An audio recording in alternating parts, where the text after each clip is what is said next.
The experimental treatments they might try in desperation. The hospital stays and medications and everything else. It could easily exceed $500,000. Their insurance had a lifetime maximum. They'd hit it within 3 months. Everything they'd built together. Gone. Unless he divorced her first. Tom had spent 6 weeks planning this. He'd consulted with lawyers, financial advisors, and estate planners. He'd mapped out every detail. The divorce would be uncontested, quick, finalized within 60 days. He'd move into an apartment. On paper, they'd be separated. In reality, Sarah would be protected, but Sarah wasn't thinking about money. She was thinking about the word that kept echoing in her mind. 6 months. 6 months left with the man she'd loved since she was 27 years old. 6 months to say everything that needed to be said. 6 months to hold his hand and watch movies and laugh at his terrible jokes.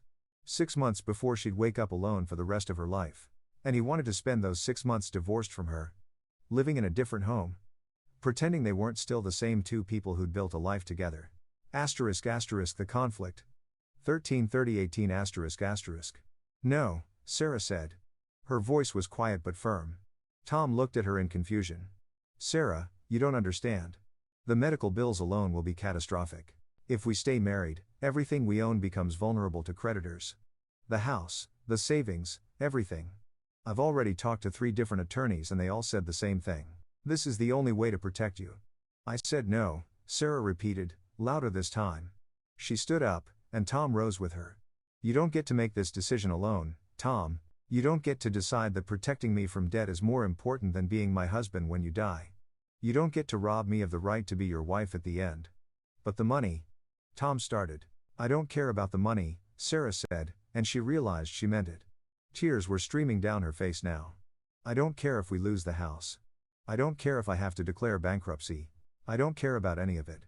What I care about is that in 6 months, when you're gone, I don't want to look back and realize I let you face death divorced from me because we were afraid of bills. I want to be your wife. Tom.